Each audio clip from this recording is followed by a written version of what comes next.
to be effective in terms of delivering justice to victims of crimes, these three components, there must be an interplay between three components. I do not believe that one single component is capable of delivering effective justice to victims of crimes, especially of atrocity crimes. So there must be an interplay between national system, regional system, and international system. No single system can do it alone.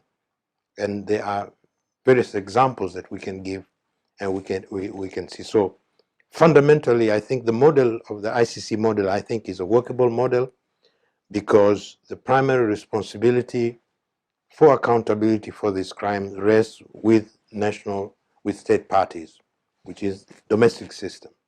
That is where the crimes are committed, where the majority of victims are, and definitely most of the perpetrators of crimes are. But the reality is that the domestic system in Africa, in many African states, is weak.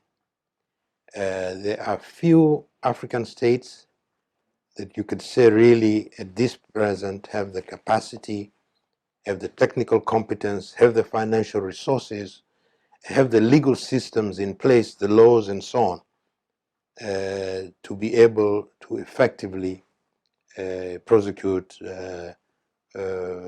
some of these major crimes within the jurisdiction of the ICC. So domestic system, I foresee, is the anchor really in terms of dispensing international justice. And there is a lot of reform that is needed.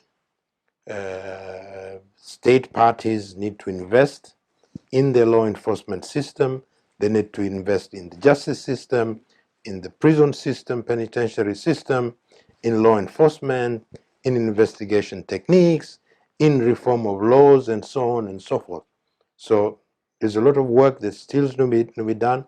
So in my view, it is more not a question of genuine unwillingness, but more, I would say, genuine inability for most domestic systems to deal with atrocity crimes effectively. And therefore, I think this aspect of positive complementarity, which is now an ingrained principle and policy of the ICC, provides a solution in terms of ICC cooperating with national authorities. I think the second aspect that I want to comment on this scenario is at the regional level. So there are, at the regional level, regional justice instances under the auspices of the African Union. And you have also sub-regional judicial instances under the auspices of sub-regional organization. In East Africa, you have the East African Court of Justice, which addresses some aspects of human rights issues. But the African Court on Human and People's Rights is an instance at the Pan-African level. And I think that the decision to create an African court with criminal jurisdiction, much as, that is the wish of African states, is not yet materialized, because the Malabo Protocol has not been signed by the majority of states. It has been signed just by a handful of states.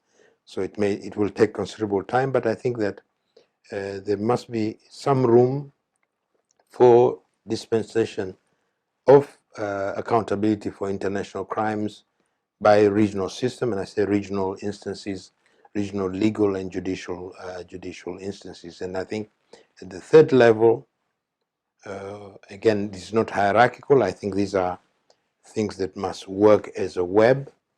In the international system, which is really represented by the ICC, which is the court of last resort, and the ICC,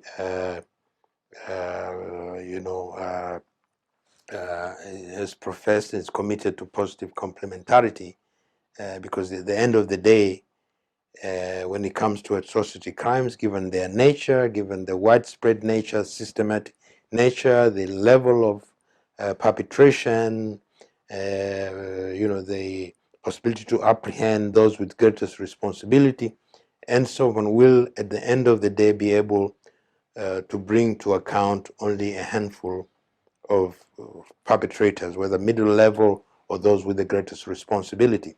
So I think that is one aspect. So I think these three levels, domestic, regional, and international, must work as a web.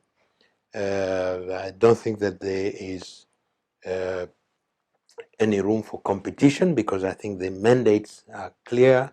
There are different mandates, but there is, and there should be really an interaction between these three systems. And I think this is important really for the victims of crimes within the jurisdiction of the court and for the African people.